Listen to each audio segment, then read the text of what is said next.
Underneath each mighty empire is a complex web of ambition, dishonesty, and cruel tactics. Today, we lift the veil on one of history's greatest but least celebrated but highly influential leaders, Philip II of Macedon. Despite being overshadowed mostly by his illustrious son, Alexander the Great, Philip's private life and political acumen provided the foundation for one of the greatest military empires the world has ever known. Before Alexander the Conqueror, there was Philip the Manipulator.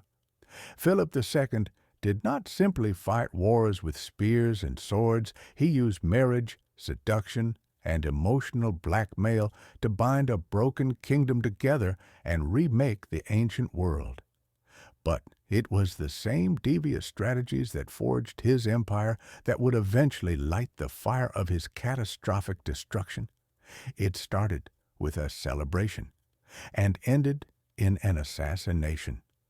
The year was 336 BCE, and a man named Pausanias rose up at a spectacular wedding in the ancient capital of Aegae. It would change the course of history forever. But to recognize how momentous that moment was, we need to enter first the dangerous world of Philip's court, a world where loyalty was scarce, love was political, and betrayal was certain. Philip II was a king, but more than a king. He was an imperial master builder, a chess master in a game of real lives. He stage-managed every detail of his personal relationships for the ultimate political dividend. But through the cold strategy, there were flashes of raw emotion, heartbreak, and a series of personal blunders that would cost him his life. The story you're about to hear isn't just ancient gossip. It's a blueprint of how power works when emotions and ambition collide. In 4th century Macedon, traditional boundaries around marriage, loyalty, and sexuality were fluid and often shocking by modern standards. Philip moved through this world with the precision of a general, using every lover, wife, and ally as part of a larger plan to dominate not just Macedonia, but the entire Greek world. But even the best strategist can't regulate human desire or revenge. The murder of Philip II was more than an act of political assassination. It was the last scene in a lethal drama driven by betrayal, sexual shame, and the unregulated power of a man convinced that he could master all things, human hearts included. To really understand this moment, we have to delve into the brutal truth behind the shiny veneer of royal authority. This is a tale where interpersonal relationships are turned into weapons of mass destruction, remolding kingdoms and repenning history. Fundamentally, it's not about a monarch. It's about how emotional manipulation, desire, and revenge can change the course of entire civilizations. When Philip came to power in 359 BCE, Macedonia was on the verge of collapse. This northern Greek kingdom was a land with no actual capital, no forceful army, and no unifying culture. It was scoffed at by southern Greek city-states as barbarian and feeble. Philip was only 23, and most anticipated his reign to be brief and negligible. They couldn't have been more mistaken. Survival in early Macedonia took more than brute force. It took keen political savvy. Tribal leaders held sway over their own territories with scant allegiance to the throne. Bordering powers, the Thracians, Illyrians, and other Greek city-states, constantly attacked Macedonian lands, plundering them for booty and slaves. Philip perceived opportunity where others saw anarchy. The south, Athens, Sparta, Thebes, was powerful but divided, constantly fighting itself. If he could take the best from them and avoid their flaws, he could surpass them all. The royal court of Macedonia was its own battlefield. Grappling with both Greek refinement and tribal heritage, kings had to be warriors before they were diplomats. Friendship was a political alliance. Marriage was an alliance. Even love-making was a means of ruling. This was the world Philip would master and control. Polygamy was not only permitted, it was the expectation of Macedonian kings. In contrast to the later monogamous ideals of Christian Europe, monarchs such as Philip had multiple wives, with each marriage deliberately chosen to secure alliances, eliminate enemies, or acquire territory.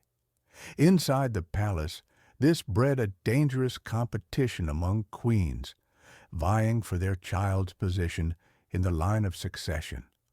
But Philip's early education and power was a long way from home, as a teenager hostage in Thebes. Intended as an insult, it proved to be a turning point.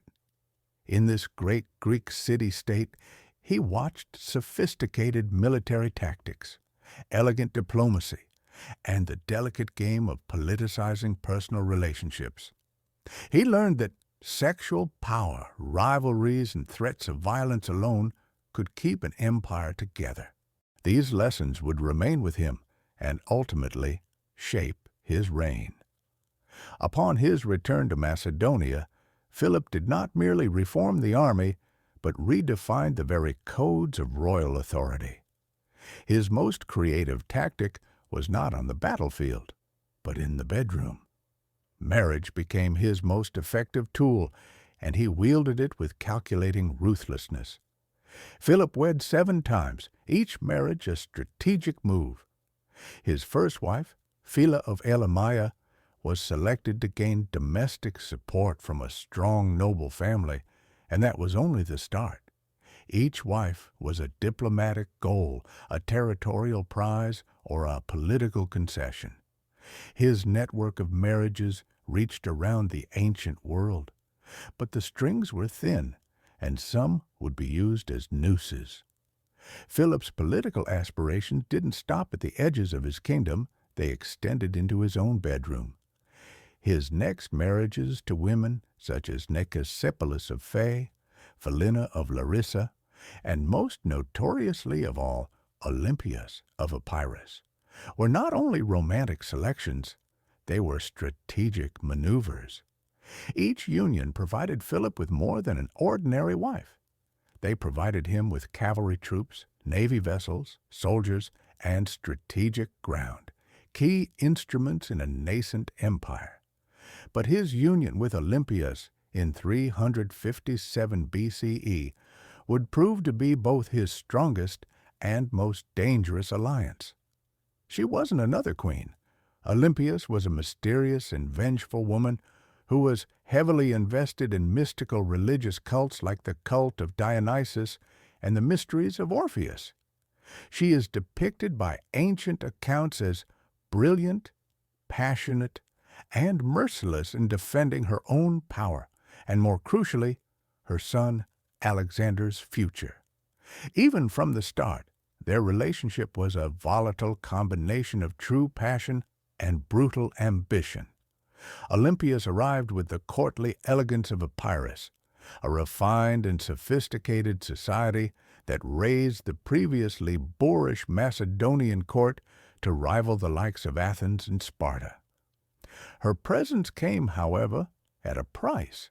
She did not merely consider herself as one among several wives, but as the queen, the mother of the heir apparent, and the one who was owed Philip's devotion. As Philip kept marrying for diplomacy, allying with women such as Audata, an Illyrian princess, and Arsinoe, he stretched the boundaries of this tenuous arrangement. These marriages extended Macedonia's influence to the north and west, securing borders and new military habits, but they also bred bitter rivalries within the palace. Philip's harem was turned into a political arena. Emily kept her own advisers, servants, and fawning hangers-on, and so did each of the other wives, making the rivalry in the royal court a labyrinth of cross-purposes and whispered conspiracy. Philip, ever the strategist, permitted this competition to rankle just enough to allow no one woman to consolidate power too effectively. Splintered, they were no danger. Emily, united, might have been. But what Philip could not have foreseen was the impact that this web of rivalry would have on the next generation, particularly his son, Alexander. A childhood spent in this poisonous atmosphere of changing allegiances and parental politics would make him something both light years ahead and potentially dangerous. The politics of hosting more than one wife and courts required some intense political maneuvering. Philip had to keep every queen happy and dignified without making any group feel ignored enough to rise up in revolt. He managed this for years, but the pressure continued to mount. Eventually, the fissures would widen into a great rift. While Philip's marriages were public policy instruments, his private life with male lovers complicated things further. In ancient Macedonian and Greek society, some types of same-sex relationships were not only tolerated, they were part of the aristocratic fabric, particularly among older men and their younger companions. Such relationships were supposed to conform to certain social norms, and to violate them was risky. Among Philip's most important relationships was with a noble youth named Pausanias, also one of his personal bodyguards. Historians from ancient times depicted him as handsomely handsome and of good breeding, and Pausanias belonged to an honorable Macedonian family that had long been attached to the royal family. Their relationship, which was established when Pausanias was probably in his late teens, was representative of the pederastic model that was popular in ancient Greece. For several years, Pausanias was Philip's close friend, providing loyalty, physical affection, and political utility. In exchange, he received the benefits of royal favor, social advancement, influence, and ready access to the royal court's inner circles. But the favor of kings is never permanent. As Philip grew older, his interests turned elsewhere. Newer, younger faces started to replace Pausanias on his list of favorites. One such newcomer was another Pausanias, who soon won Philip's favor, stirring jealousy and insecurity in the older favorite. Driven by jealousy, the initial Pausanias allegedly started ridiculing his junior counterpart, doubting his honor and worthiness. What began as a love spat was soon pounced upon by others at the court who sensed a chance. Enter Attalus, a skilled general and member of one of Macedonia's highest-ranking families. He had ambitions of his own and his own relationship to the king. His niece, Cleopatra Eurydice, would soon become Philip's seventh and last wife. Attalus was said to have goaded the younger Pausanias, fueling the rivalry further and setting up his own family to reap even greater power. This intramural conflict among the two Pausaniases was more than a matter of love. It reflected underlying political divisions in the Macedonian elite.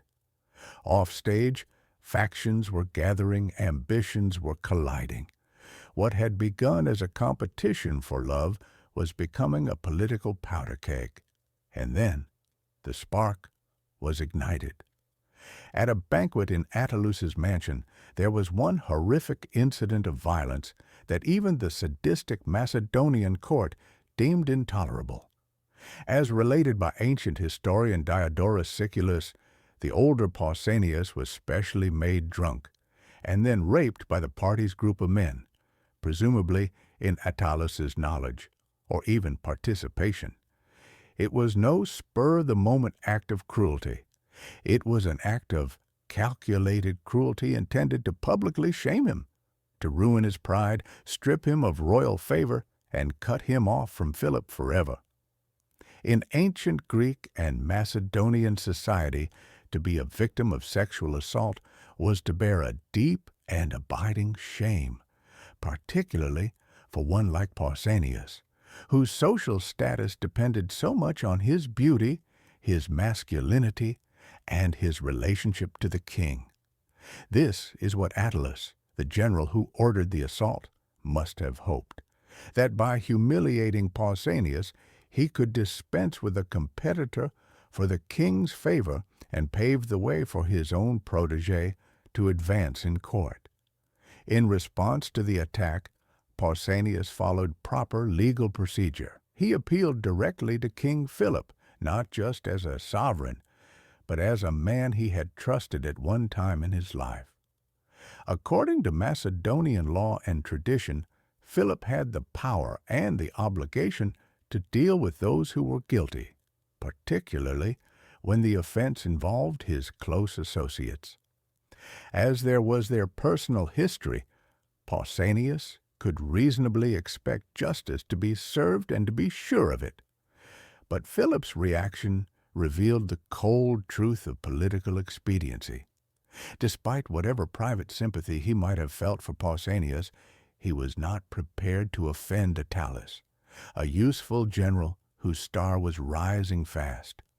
Attalus's niece, Cleopatra Eurydice, was already on Philip's radar screen as a possible bride, and punishing Attalus would risk prejudicing a politically useful alliance. Rather than dispense justice, Philip attempted to bribe Pausanias with gifts and rewards, an insincere move that only fueled the hurt. For Pausanias, this was not only a betrayal, but it was also a public embarrassment. The man whom he had served with honor now abandoned him for political expediency. This episode did not only break up a private relationship, it shook the court. Spectators understood that loyalty was no longer a shield against violence, and Philip's priorities were no longer the same. The king's inaction uncovered fissures in his power, and those who had believed in his leadership started finding their own survival in an increasingly unstable court. Pausanias's fall from loyal bodyguard to murderer did not occur suddenly. It was a process of gradual deterioration fueled by shame, rejection, and loneliness. Old friends deserted him, afraid of being contaminated by association. Bereft and resentful, Pausanias was an open target for manipulation, particularly from those who were weary of Philip's absolute authority. Next was the breaking point, Philip's seventh and last marriage to Cleopatra Eurydice in 337 BCE. Unlike his earlier wives, Cleopatra was not a foreign princess, but a young, ambitious Macedonian noblewoman.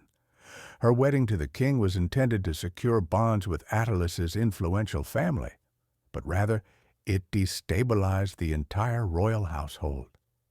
This new union posed a direct threat to Olympias, Philip's earlier queen, and more significantly, to her son, Alexander.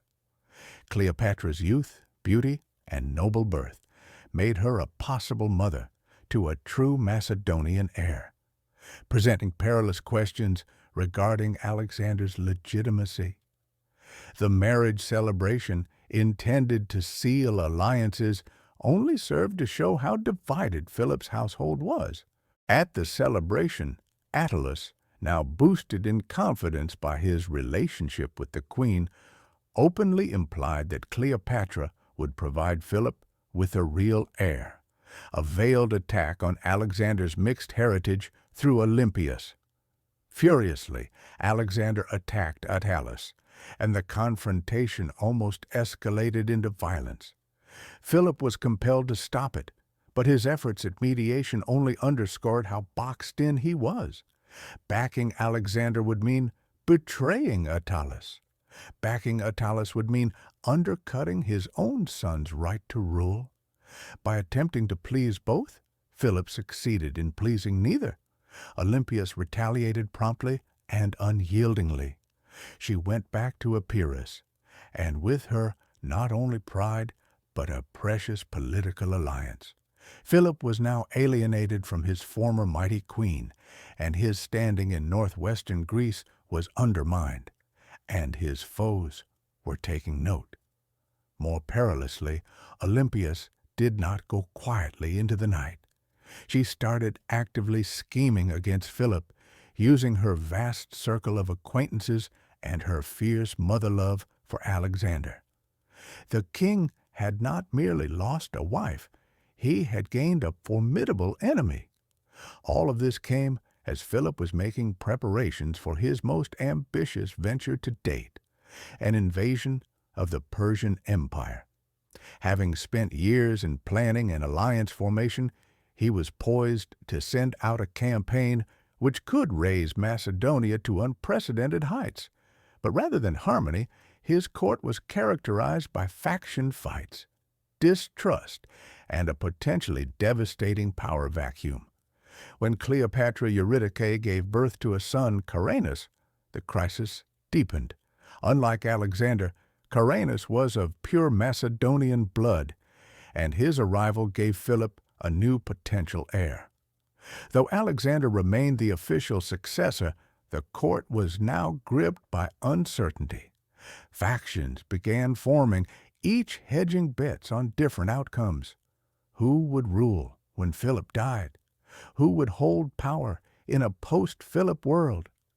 The court, once the domain of Philip's masterminding, became a fertile ground for ambition, treachery, and terror. And then the denouement. The event was intended to be celebratory. The wedding of Philip's daughter Cleopatra, not to be confused with his wife, and Alexander I of Epirus, Olympias's own brother. This political marriage was intended to heal the breach with Epirus and demonstrate Macedonian power throughout Greece. The venue couldn't have been more symbolic. The magnificent theater of Aegae, the holy cemetery of Macedonian monarchs.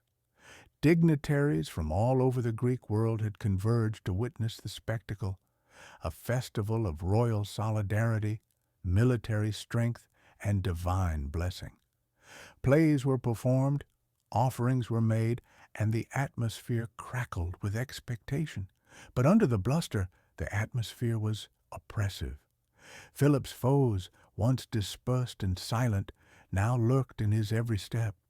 His court, once faithful, had broken apart, and Pausanias, the discarded lover, become forgotten pawn, was going to enter into the limelight once again. Philip II went into the large theater at Aegae on the morning of his murder wearing a white ceremonial tunic. With him were his son, Alexander, and his new son-in-law, Alexander of Epirus. He strode proudly and unarmed, deciding to forgo his normal bodyguard in order to show confidence and harmony. That gesture of trust would prove deadly. In the throng, Pausanias stood quietly, hiding a Celtic dagger under his cloak. As far as ancient descriptions can tell, he hesitated not. He had prepared for this moment carefully. While Philip stopped to take a breath of the crowd's acclaim, Pausanias stepped forward quickly. With a single strong blow, he plunged the dagger into the king's chest, into his heart. Philip fell immediately, dead before the shocked gaze of thousands. Chaos erupted. Pausanias attempted to flee the scene on horseback, but was quickly pursued and killed by Philip's remaining guards. Whether this was an act of justice or a deliberate move to silence him forever is still debated. By killing Pausanias immediately, any hope of discovering co-conspirators or uncovering a wider plot was lost. But while Philip's reign ended that morning, a new one had already begun. Alexander's response was swift and merciless. Within a few hours, He took the palace by force, won over high-ranking military leaders, and started eliminating everyone who could potentially contest his rule.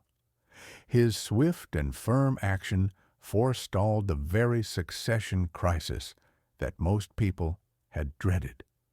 Some historians opine that such lightning-quick reaction implies Alexander could have been expecting the assassination, if not behind it himself. During the months preceding Philip's death, tensions between father and son had mounted, particularly over Philip's marriage to Cleopatra Eurydice and the challenge this represented to Alexander's right to the throne. Although there is no definitive proof that Alexander had a hand in the plot, he certainly stood to gain from it. The official inquiry into Philip's assassination was concise and conveniently limited. It concentrated solely on Pausanias's private grudge, his need to avenge the betrayal and humiliation he had suffered. This version enabled Alexander to maintain harmony by steering clear of more complex issues regarding whether members of the court, besides Pausanias, maybe even his mother, were complicit. But everyone did not believe the version told by the authorities. Most ancient authors accepted that the assassination was not the act of an individual madman, but the culmination of a multifaceted conspiracy with several actors and reasons. Olympias, Alexander's mother, likely had the best motive for eliminating Philip. His new union and birth of a new son threatened Alexander's inheritance directly. With Philip out of the way, her son's route to the throne was open, and she might have manipulated from her home in Epirus to see it accomplished. Alexander himself stood to lose a great deal. While Philip geared up for war with Persia, the young prince might have stood to lose status in his father's expanding inheritance. Delaying succession might have enabled rivals, such as Cleopatra's son Caranus, to grow up and present a real challenge. Even Philip's own general, Attalus, Cleopatra's uncle, had motives for turning against him. A former close associate, Attalus might have been questioning Philip's vision, particularly if the king's internal struggles with Alexander and Olympias were about to destabilize the realm. A well-timed shift in power would have done his ambitions a world of good. And then there was the Persian Empire, the imminent target of Philip's great campaign. Persian spies were active all across Greece, and they had ample motivation to kill the man who was about to invade their territory. Philip's timing of death, when the invasion army was in its final stages of preparation, was conveniently opportune for Persia. But if there was a plot, the secret died with Pausanias. Alexander ensured it remained that way. Among his first actions as king were to assassinate all possible rivals, among them Cleopatra Eurydice and her young son Caranus.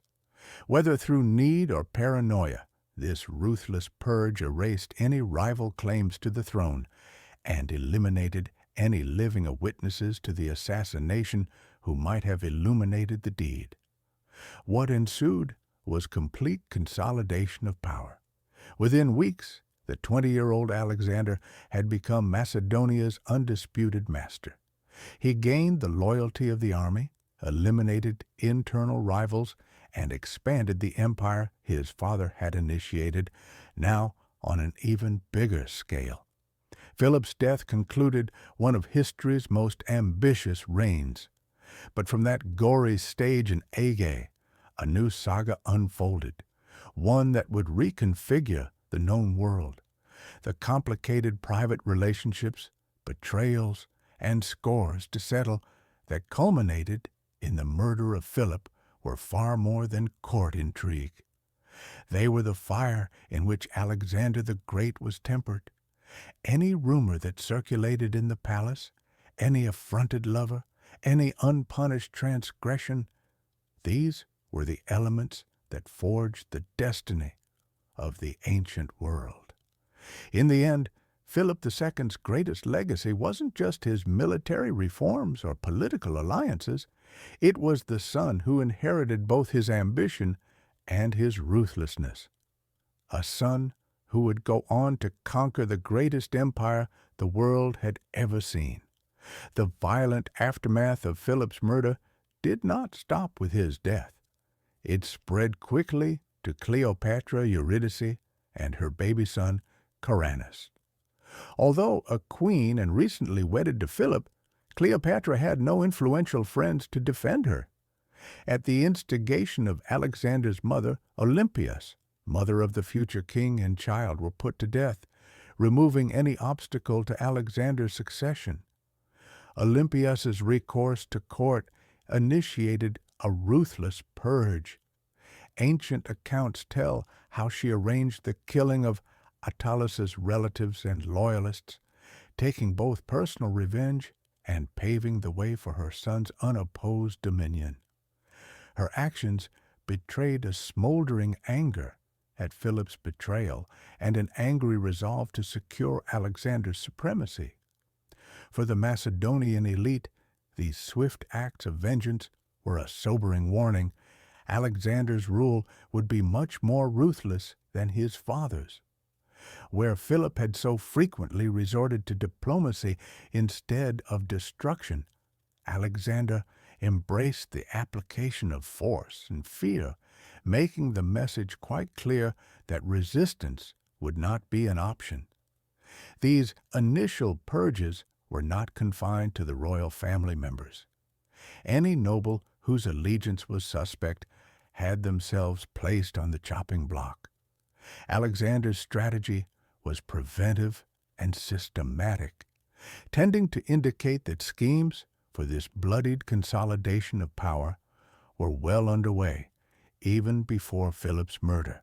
Whether or not he personally ordered the killing, he had evidently been preparing for what was to come. His brutal effectiveness shocked onlookers. Only 20 years old, Alexander already showed a political acumen that defied his youth, a testament to the schooling and experience he had learned at Philip's feet. But it was also a dramatic contrast. Whereas Philip used marriage and diplomacy to balance alliances and rivalries, Alexander simply eliminated opposition. Philip's death sent shockwaves beyond Macedonia. Across Greece, city-states that had grudgingly come under Macedonian control saw a chance to revolt. The Persian Empire, which had prepared itself for an invasion commanded by Philip, found itself confronting a much less seasoned king. All presumed the Macedonian danger would dissipate beneath the control of a young, unproven leader. But they misjudged Alexander. Not only did he hold on to his father's empire, he grew it far beyond Philip's wildest expectations.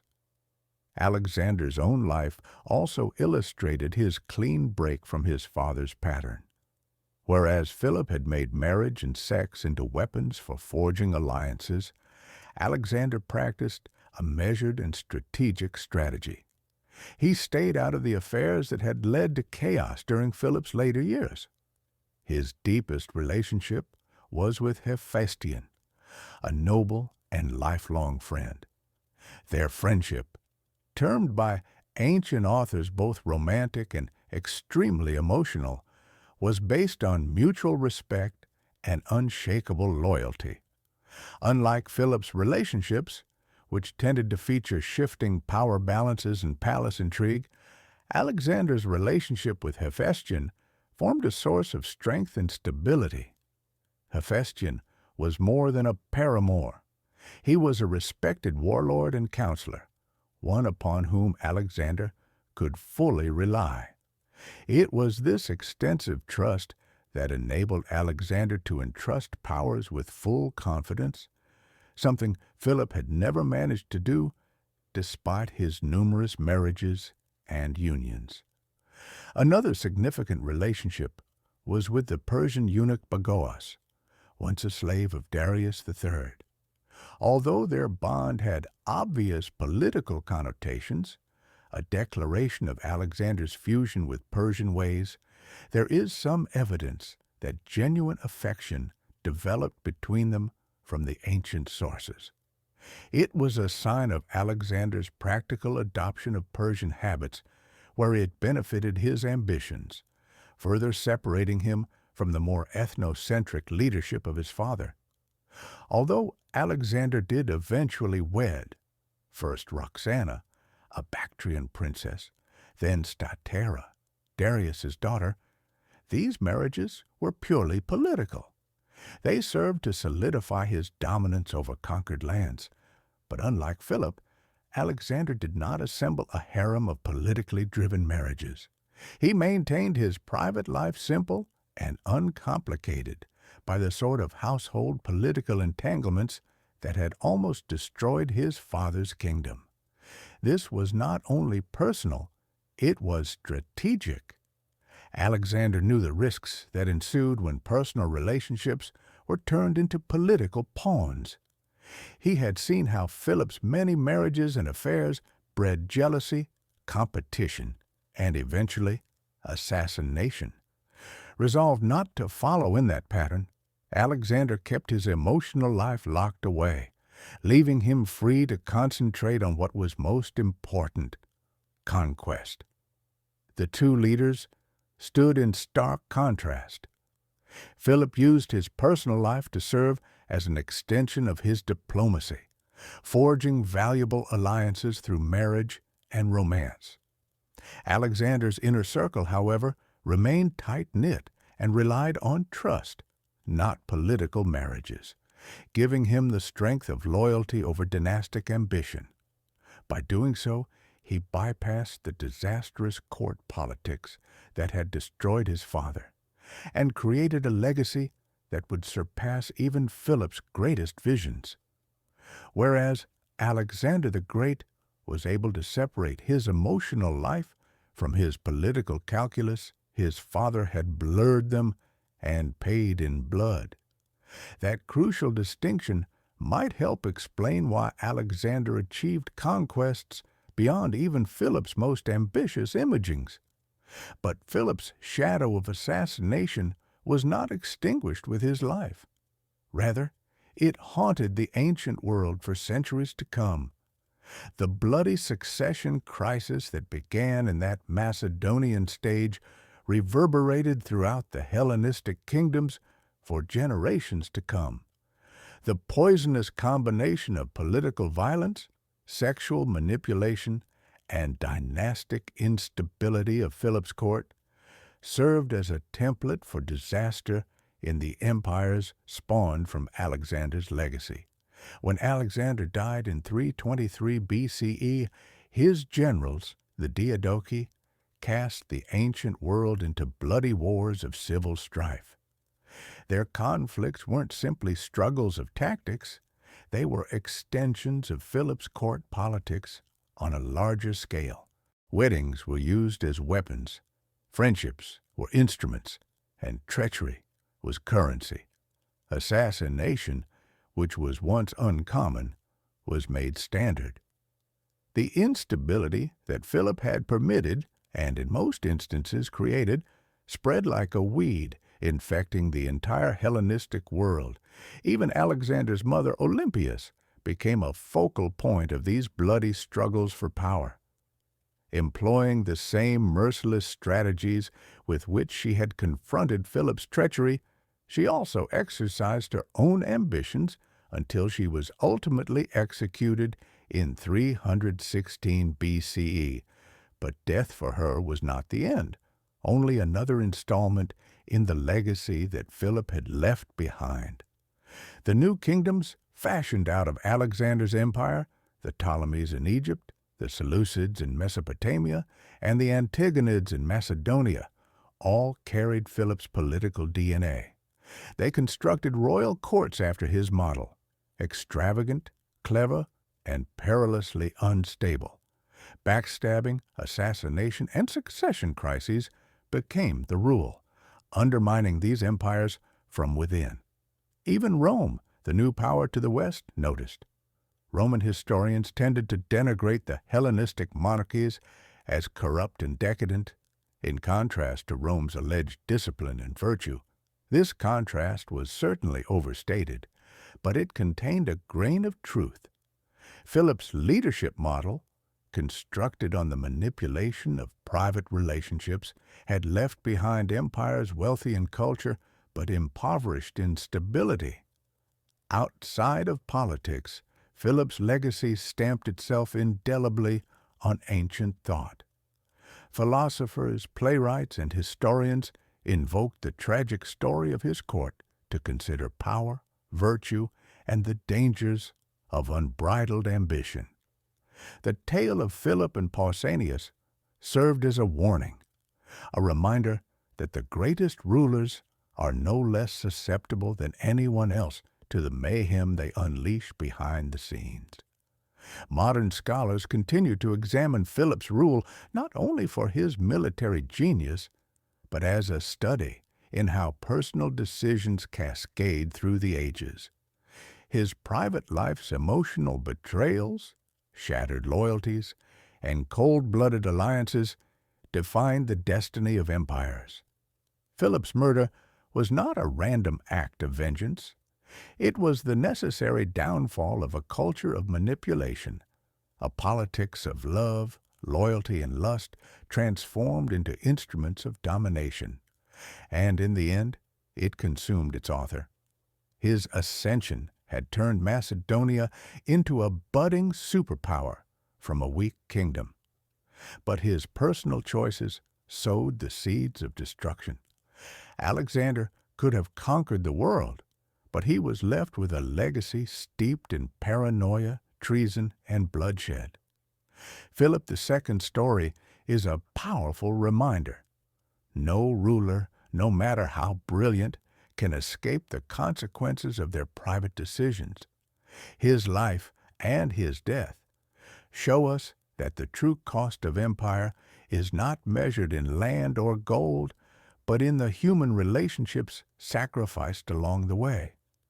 The young man who entered that theater with a dagger was not merely in pursuit of revenge. He was burdened with all the betrayals, manipulations, and abuses that Philip's court had covered up under its golden crown. His killing blow was not merely the death of a king, it was the judgment of a political culture that had made love into war and paid the fatal price.